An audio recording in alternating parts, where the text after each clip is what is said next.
trois sites importants que tu dois connaître si tu es débutant en data scientist ou tu es débutant en développement web ou si tu souhaites faire les métiers de tech, si tu es débutant dedans. Ces sites sont très, très importants pour toi de les connaître. Je vais te montrer trois sites que tu dois connaître. Le dernier site est le plus important parmi tous ces trois sites. Ici, c'est la chaîne Deep Data Lab et on parle de la data science, de l'IA et tout ce qui en découle. Dans quelques instants, on se retrouve.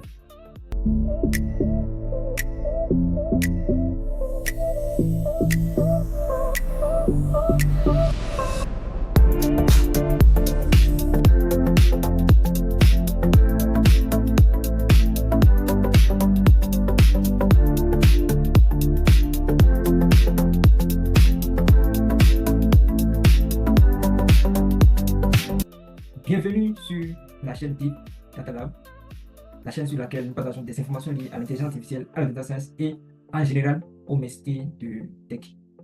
Le premier site que je m'en vais te montrer est le site Kaggle. C'est un site général.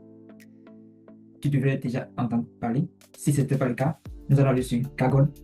C'est un site qui comporte des compétitions, des datasets et des projets existants que tu peux réaliser pour enrichir tes connaissances.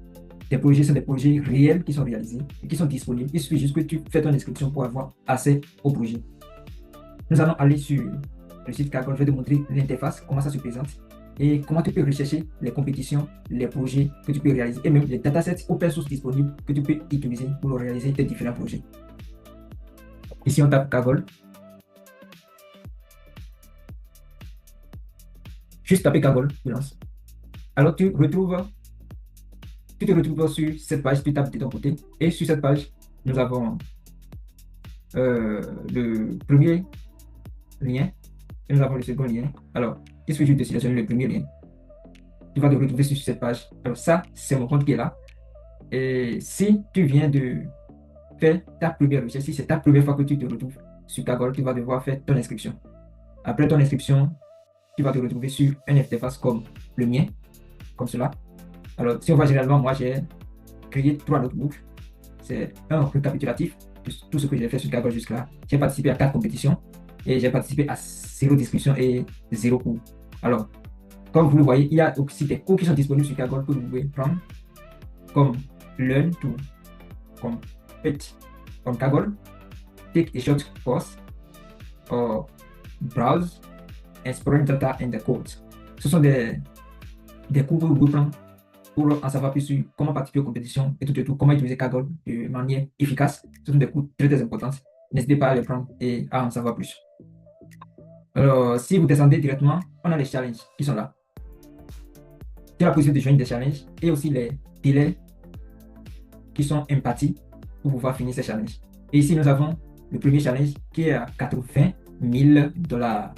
Alors, les 80 000 $, ce sont souvent des prix globaux. Donc, ces prix seront répartis soit en 3 catégories, soit en 4, soit en 5, ça dépend. Mais parfois, c'est les 3 premiers qui sont pris, parfois c'est les 5 premiers qui sont pris. Mais ces prix en général peuvent être répartis en plusieurs catégories. Donc, n'hésitez surtout pas à cliquer sur ces compétitions et à voir comment les prix sont répartis. Parfois, il y a des compétitions liées à l'intelligence artificielle que j'ai eu même à participer, qu'il suffit juste de créer un notebook, d'essayer de faire quelque chose et tu soumets. Et ceux qui participent à ces vagues, selon ta performance, tu peux avoir quelques récompenses.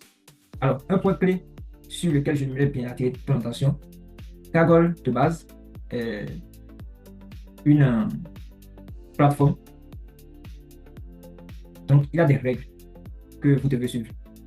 Avant de participer à une compétition, vous devez lire très attentivement avant d'accepter les règles. Parfois, il y a des règles il y a des restrictions, je veux dire, aux pays qui vont participer. Alors, je ne vais pas rentrer en détail sur ça, mais prenez le temps de lire l'intégralité des conditions avant d'accepter et avant de participer aux compétitions. Sinon, ça serait dommage que vous preniez votre temps, vous participez aux compétitions et après, vous êtes gagnant et on vous dit non, vous ne pouvez pas recevoir le prix tout simplement parce que votre pays n'est pas éligible avant que vous y participez aux compétitions. Donc, prenez votre temps et lisez très bien les conditions qui sont mises, les règles, acceptez-les avant d'y participer aux compétitions. Alors, il y a énormément de compétitions et les compétitions qui sont en cours, généralement, il y a 4 compétitions qui sont en cours, qui sont directement affichées là. Et ça termine. Les délais pour pouvoir les réaliser sont disponibles là. Ici, ça termine dans 2 mois. Ici, ça termine dans 2 mois aussi. Ici, ça termine dans 1 mois. Et ici, ça termine dans 18 jours. Alors, prenez-les et faites de vos mieux. Essayez. La première fois que moi, j'ai participé à une compétition, je ne connaissais pas. Je ne suis pas un génie. Je ne suis pas un génie. Mais juste, j'ai essayé. Il y a aussi des compétitions qui sont déjà faites dans les années passées et qui sont encore lancées cette année. Du coup, pour faire simple, tu n'es pas là pour inventer la roue. Non. Tu viens, tu cherches le gagnant de la compétition de l'année dernière, ou soit les gagnants de la compétition des années antérieures. Leurs codes, les discussions, tout ce qu'ils ont produit sont disponibles là. Tu as juste à prendre ça et à comprendre la logique du gagnant et à faire quoi? À compléter pour toi et à l'adapter à la nouvelle compétition. Faites très attention, c'est pas parce que il y a le code, le notebook, le raisonnement du gagnant que tu vas faire copier-coller directement pour dire oui, tu as fini, tu soumets et tu es gagnant. Non. Si tu fais ça, tu n'auras même pas de performance parce que les compétitions peuvent garder les mêmes titres, mais les données sont différentes et les approches aussi pour y arriver sont différentes. Donc, lisez, ça va vous permettre d'apprendre beaucoup de choses, ça va vous permettre d'apprendre des techniques pour développer votre carrière. Alors, il y a l'overview qui contient généralement l'objectif du projet et ce qui est attendu que vous devez soumettre, tout et tout. Il y a les conditions d'évaluation qui sont là, les délais de soumission, les délais pour former les groupes, parce que généralement, les compétitions se font en groupe, les délais pour former les groupes et les délais pour soumettre le code, soit pour soumettre vos résultats. Il y a aussi le délai pour l'évaluation finale. Les prix aussi sont là, exactement comme je le disais ici, pour cette compétition. C'est les 7 premières personnes qui vont devoir gagner, qui vont devoir recevoir quelque chose. Donc, si tu n'es pas dans les 7 premières personnes, tu peux que tu es la 8e personne. Malheureusement pour toi, tu ne peux rien prendre parce que le prix est déjà réparti pour les 7 premières personnes. Il y a énormément de personnes parce qu'il s'agit d'une plateforme internationale, donc énormément de personnes qui participent. N'hésitez pas à participer. On dit souvent que en essayant, on arrive un jour à le faire. Une fois que vous participez cette année, vous pouvez ne pas gagner, mais vous avez quoi? Vous avez la logique de tout ce qui est fait dans votre cerveau, dans votre tête. Et durant l'année, vous allez rencontrer d'autres projets. Et là, l'année qui vient, vous allez reconstruire, recentrer toutes ces idées. Et ces idées vont vous permettre de réussir le projet et d'être parmi les meilleurs et de recevoir le prix, tout simplement. Vous avez les conditions pour le code aussi. Généralement, le code ne doit pas être, c'est-à-dire l'exécution du programme que vous avez à écrire ne devrait pas dépasser un certain nombre d'heures aussi. Ça dépend de ce sur quoi vous tournez le programme, sur un GPU ou soit un CPU. Donc tout dépend de cela et les règles sont claires sur chaque compétition. Ici, c'est une citation. Si vous devez utiliser cette compétition, si vous devez utiliser la base de données ici, dans vos projets perso, ça peut être un projet éducatif à l'école, soit un projet d'essai de vie personnel pour pouvoir approfondir autre chose, soit pour pouvoir traiter d'autres thématiques. Ça peut être des thématiques de régression, de classification ou de segmentation, de détection, peu importe. Ça dépend aussi du sens de la compétition. Si vous devez utiliser la base de données utilisée ici pour cette compétition, vous êtes obligé de citer la compétition. Et pour citer la compétition, vous avez juste à copier ce qui est là, cite, vous faites la copie et vous mettez là où, ou soit vous mettez dans votre rapport, tout et tout. C'est très important, sinon après, on peut vous accuser de plagiat. Donc c'est très important de citer si vous utilisez une base de données d'une compétition. Alors nous allons cliquer sur Data pour voir un peu il s'agit de quoi sur Data. Sur la partie Data, il montre généralement la description des données, ce que signifie chaque donnée, la signification des données. Et en tant qu'un bon data scientist ou en tant qu'un bon développeur ou en tant qu'un bon data analyst ou en tant qu'un bon machine learning ingénieur, tout commence par data. Garbage in, garbage out. Donc, les données sont bien décrites, vous savez en quoi consistent les données, et là, ça vous permettre de bien construire la base de votre projet et de bien faire les étapes de processing jusqu'au modeling, ça dépend de l'objectif. On va soumettre vos résultats à la fin. Il y a les données aussi, un template. Souvent, il y a un template pour pouvoir soumettre vos résultats. Après ça, il y a la partie code. La partie code, vous verrez généralement toutes les personnes qui participent à la compétition et qui ont déjà soumis leurs résultats. Alors, évidemment, vous allez dire, ah oui, vous allez consulter les résultats. Il y a plus de 2000 personnes, 3000 personnes. Si vous avez le temps pour consulter le résultat de toutes les personnes, tant, super, bon travail. Si vous n'avez pas le temps, réellement, un autre humain n'a pas le temps pour consulter tout ce truc-là. Déjà que le temps même pour faire ces activités est limité. Donc, vous avez tout là et il n'y a pas de classement. Ce sont des soumissions en désordre. Et tout ce que vous voyez là, durant la compétition, n'est pas exhaustif. Donc, c'est pas très, très considérable. De mon côté, moi, je ne considère pas trop ça. Et la partie modèle, vous avez en général, vous pouvez voir le travail de d'autres personnes, vous pouvez voir aussi votre travail. Si vous avez déjà soumis un travail plutôt, vous allez voir ça là. Et si vous avez partagé, supposons que vous êtes en groupe, de 2 ou 3 personnes, et vous avez différents comptes, et vous partagez les travaux entre vous, vous allez voir les travaux que vous avez partagés, vous allez les voir là. La partie discussion qui permet de discuter, que de fois, vous pouvez discuter de ce que les autres ont fait, soit la discussion générale sur les compétitions, soit si quelqu'un a une inquiétude, il avait demandé ça, vous pouvez voir ça là. N'hésitez pas à le creuser. Ça va vous donner des idées sur comment vous allez construire votre pipeline pour résoudre le problème. Alors, il y a la partie leaderboard. La partie leaderboard, vous avez généralement un sorte de classement. On appelle ça classement avant l'évaluation. Le classement avant l'évaluation, c'est tout comme moi, je suis le premier, je viens, je soumets, l'autre vient, soumets. C'est-à-dire, plusieurs personnes soumettent le truc, d'autres soumettent leurs travaux. Maintenant, qu'est-ce qui se passe? Il y a le score qui est calculé automatiquement. Alors, le score qui est calculé, ce n'est pas un vrai score, c'est un score qui est calculé aléatoirement en se basant sur le résultat que chacun ou chaque groupe a soumis. Donc, c'est sur ce résultat que ce score est calculé. Ce score, normalement, dans la plupart des compétitions, on vous donne, dans la partie de l'évaluation, les critères d'évaluation, vous avez la formule de score qui est donnée. Ça peut être MSE, Mean Score Hero, ça peut être score de billet, ça peut être DAS-Loss, ça dépend du tâche. Donc, ce score, normalement, est calculé comme ça. Et c'est à partir de ce score que les personnes qui sont là sont placées. Si vous participez à la compétition et vous avez déjà soumis un résultat, vous verrez aussi votre nom ici et votre classement. Une fois encore, ces classements ne sont pas exhaustifs. Le bon classement sort après la fin de la compétition et après l'évaluation. Il y a un autre dataset que vous allez recevoir et c'est sur ce dataset que vous allez effectuer votre évaluation et envoyer le résultat. Maintenant, lorsque la compétition est clôturée, ils font leur évaluation là-bas et les résultats qui sortent maintenant ici constituent les résultats finaux. Alors, je parlais de règles au début, les règles générales que vous devez suivre et accepter avant de participer à la compétition, c'est ici. Et aussi, même si vous n'avez pas participé à la compétition et vous souhaitez utiliser la base de données d'une compétition des années antérieures, un exemple très simple, nous sommes en 2026, moi je souhaite utiliser la base de données de cette même compétition, Biocorp, de l'année précédente. Il faut nécessairement que j'accepte les conditions et j'adhère à la compétition d'abord, bien que la compétition ait déjà passé, avant d'avoir accès aux bases de données. Et là, c'est sous ce licence que je télécharge la base de données et pour ce que moi je veux faire.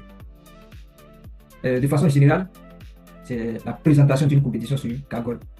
Et là, nous allons retourner en arrière pour voir, à part les compétitions, qu'est-ce que nous pouvons voir encore sur la page d'accueil.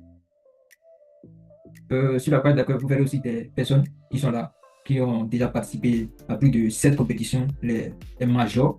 C'est très important de tirer, soit de chercher d'acquérir de l'expérience à partir de ces gens-là. Vous voyez, creuser les compétitions qu'ils ont déjà effectuées et pour laquelle ils sont gagnants, chercher ces compétitions-là, voir les démarches qu'ils ont utilisées et appliquer ces démarches aussi, tout simplement. Vous allez acquérir beaucoup de connaissances.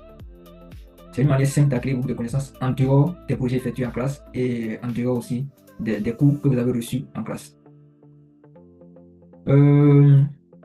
Ça, c'est une présentation de Kaggle. Je vais aller ici. Alors, ce sidebar qui est là, c'est une partie aussi qui permet d'accéder très vite aux différentes fonctionnalités du site. Vous pouvez partir directement sur compétition ici, vous verrez l'ensemble des compétitions en cours.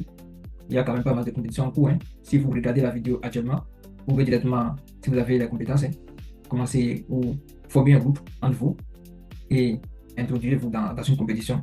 Wow, compétition intéressante. 700 000 $. Et ça termine dans 3 mois. Il s'agit de quelque chose de segmentation, je pense, ceci là. Oui, il s'agit de quelque chose. ARC Prize 2026.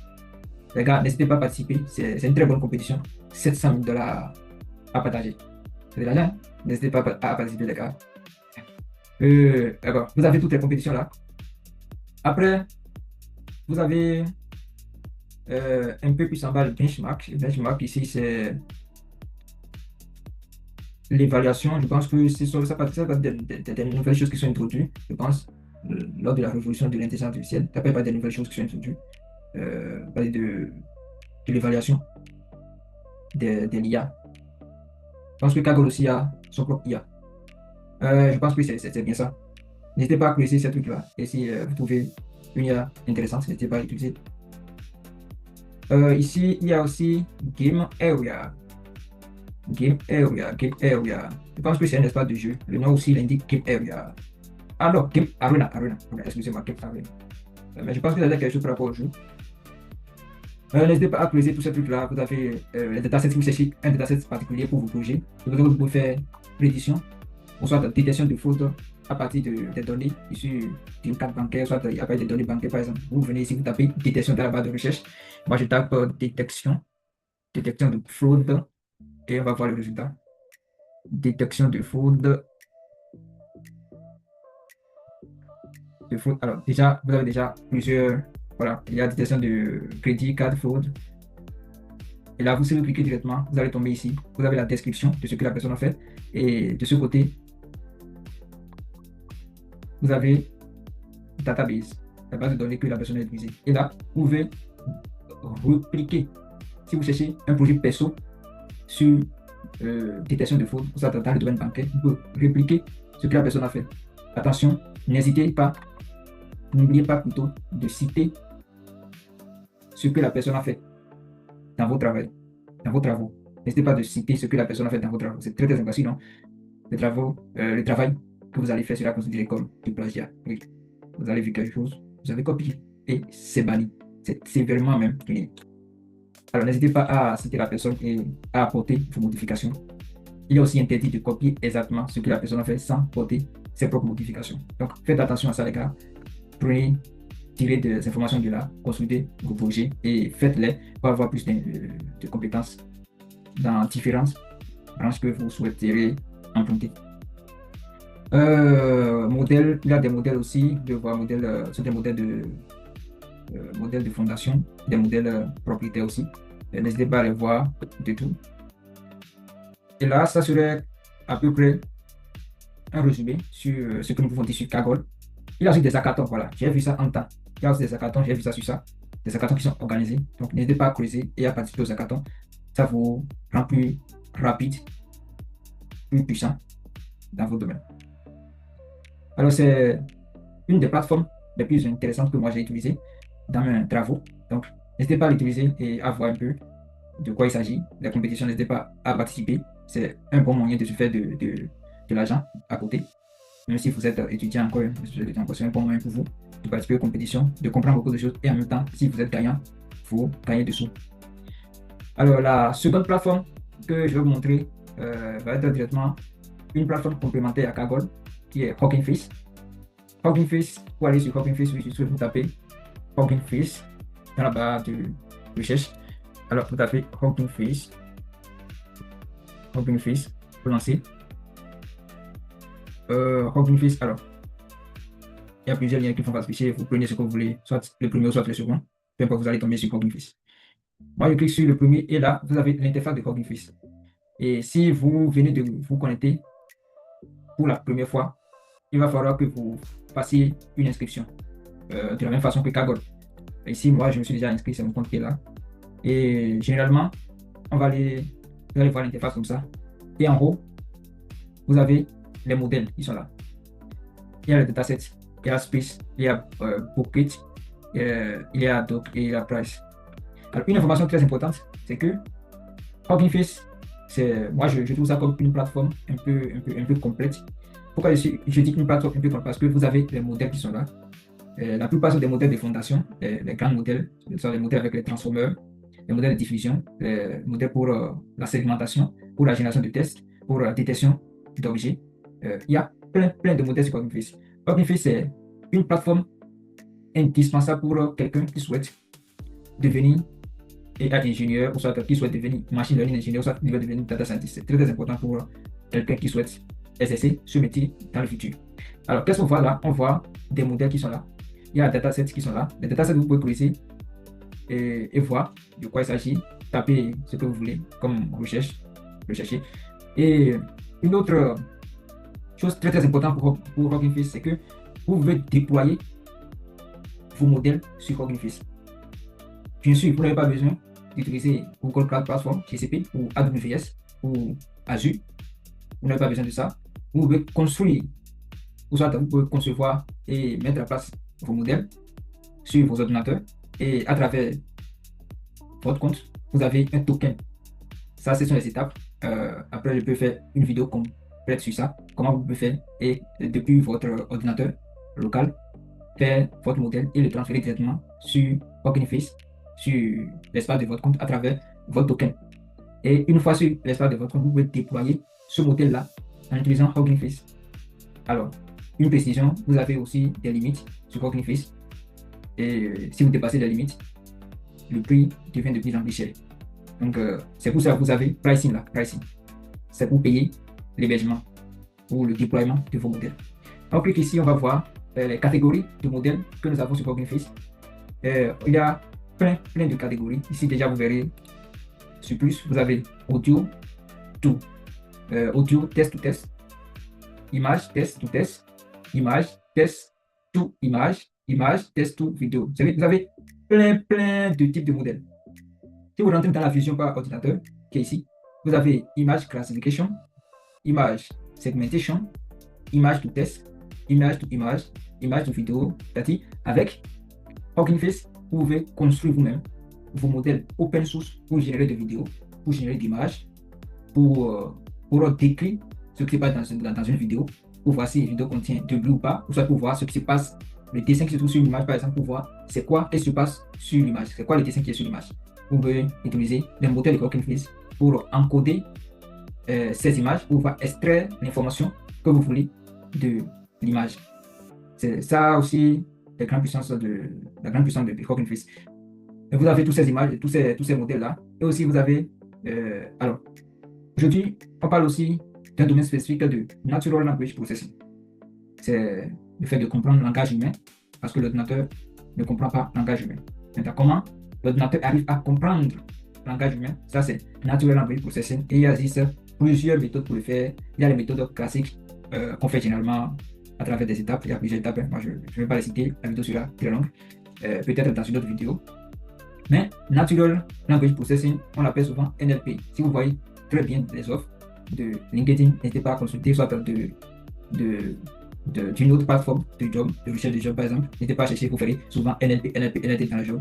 C'est le fait de comprendre le langage humain, le fait de comprendre à l'ordinateur le langage humain et pouvoir effectuer des recherches, des requêtes sur ça, ou soit pour pouvoir faire l'audit.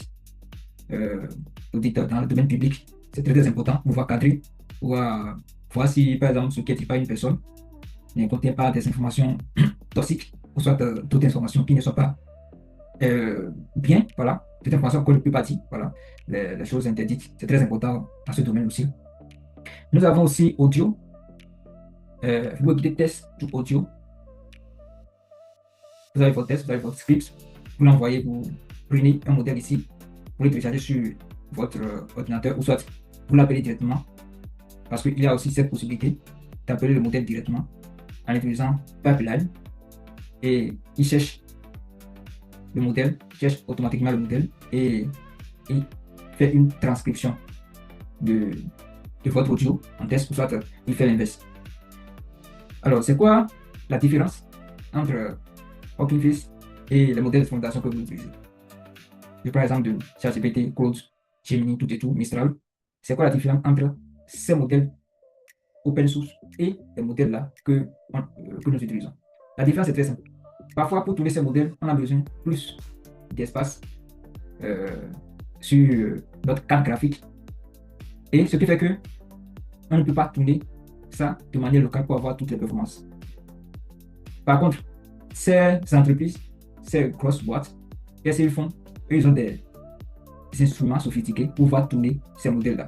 Maintenant, nous, on n'a pas besoin de tourner, on a juste qu'à utiliser l'API que proposent ces grosses boîtes, telles que OpenAI, Claude, de tout, pour directement utiliser le modèle qu'ils sont en train de tourner depuis leurs instruments, depuis la GPU. Donc, c'est un peu ça la différence entre ce qui se trouve ici en open source qu'on voit, qui est très accessible, qu'on peut télécharger, et ce que proposent les grosses boîtes, qu'on paye si on veut utiliser l'API. Alors, par rapport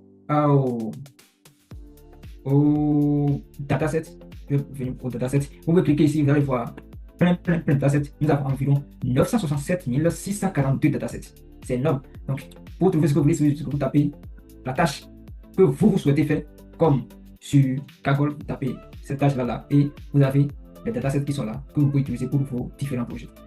N'hésitez pas à le tester. Vous avez besoin de documentation, venez ici, donc vous allez voir documentation de plusieurs choses, si vous voulez transformer tout et tout, comment tokeniser tout et tout, vous avez ça, comment on fine-tune.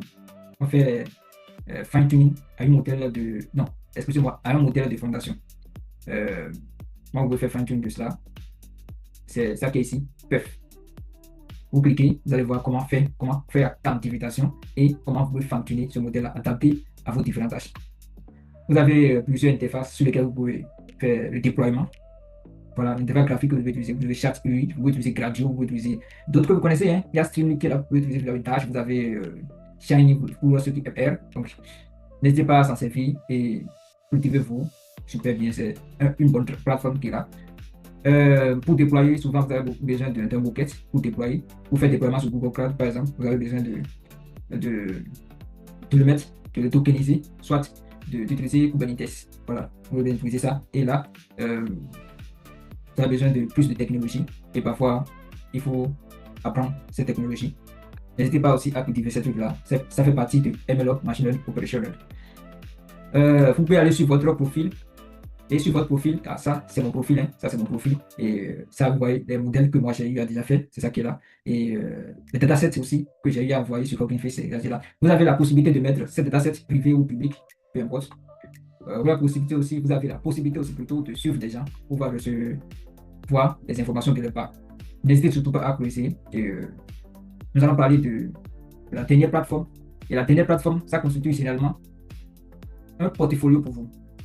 Et c'est très important si vous souhaitez continuer en tant que data scientist ou data analyst, c'est très important pour vous d'avoir comme sur cette plateforme. Et plusieurs personnes le connaissent déjà, il s'agit de GitHub. Alors GitHub c'est de base un outil de version, c'est-à-dire qu'il permet de gérer les versions de code. Donc c'est aussi un endroit pour héberger des codes que vous avez écrits, des projets que vous avez effectués de façon propre, bien documentée et bien organisé. Et à partir de là, vous pouvez aussi collaborer avec plusieurs membres, plusieurs personnes du monde entier. Vous pouvez rester ici, vous pouvez rester dans un autre pays et collaborer avec d'autres personnes dans un autre pays pour un projet donné à travers GitHub. Donc c'est très important de connaître GitHub et ça constitue encore un portfolio pour vous lors de votre candidature. Lors de votre candidature, vous pouvez joindre un lien simple sur vos CV ou soit dans vos mails et ça permet aux recruteurs d'aller regarder ou de voir une vue des projets que vous avez déjà effectués et ça peut vous permettre de se différencier, surtout pour les développeurs web. Ça c'est non négociable pour les développeurs web. Eux utilisent ça, c'est non négociable pour eux. Donc n'hésitez pas à utiliser GitHub, c'est très important. Pour aller sur GitHub, vous avez besoin seulement de taper GitHub, vous tapez ça et vous tombez.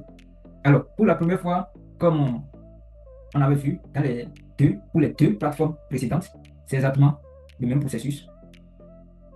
La première fois, vous faites votre inscription. Et après l'inscription, ça va tomber sur le dashboard, voilà, le tableau de bord.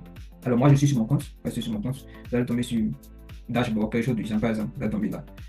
Et là, ça c'est mon compte, hein, je ne vais pas tout tarder sur ça. Vous verrez ici l'ensemble des activités que vous avez effectuées. Ça, c'est l'ensemble des activités que moi j'ai effectuées sur le compte. Et là, vous verrez les repositories, les répertoires de l'ensemble des projets que vous avez effectués. Vous avez la possibilité de mettre vos projets publics ou privés. peu importe l'ouvrir, mais vous avez cette possibilité. Vous avez aussi, si vous cliquez ici, vous avez l'ensemble des répertoires et les fréquences. Ici, c'est pour dire la fréquence de téléchargement. Bon, en termes techniques, on parle de clonage. Voilà, cloner un répertoire. Vous avez les fréquences qui sont là. Donc, n'hésitez pas à utiliser et à joindre seulement un lien lors de vos candidatures. Le recruteur verra l'ensemble des projets que vous avez effectués, ainsi de suite. Ça constitue un bon portfolio pour vous, pour vos développements. Et ça serait tout pour les 3 plateformes indispensables que je souhaite partager avec vous. Et si vous êtes nouveau, si vous m'avez suivi jusque-là, n'hésitez pas à vous abonner à la chaîne Type Datalab. Et ensemble, nous allons construire une communauté. Nous allons développer beaucoup de choses dans les prochaines vidéos par rapport à l'intelligence artificielle. Comment on peut utiliser les API issus de OpenAI, Gemini, bon, Google, Claude, tout et tout. Comment vous pouvez utiliser ces API-là. Comment vous pouvez mettre en place votre agent IA pour communiquer avec différents API. Comment vous pouvez synchroniser, orchestrer tous ces agents pour que chacun effectue les tâches. Comment vous pouvez contrôler la performance du résultat qui sort, parce que vous avez potentiellement déjà entendu ça que l'IA hallucine beaucoup. Comment vous pouvez contrôler ça? Dans les vidéos prochaines, nous allons en parler de cela. Et vous-même, vous serez capable de créer vos pipelines, de mettre en place vos agents IA, de mettre en place les nouvelles technologies, les nouvelles techniques telles que RAG, Retrieval Augmented Generation. Vous allez comprendre ça. Et aussi, il y a CAG, il y a toutes ces techniques-là qu'on va essayer de faire, de vous montrer de A à Z sur cette chaîne. N'hésitez pas à vous abonner et à activer la cloche de notification pour les prochaines vidéos. Allez, salut!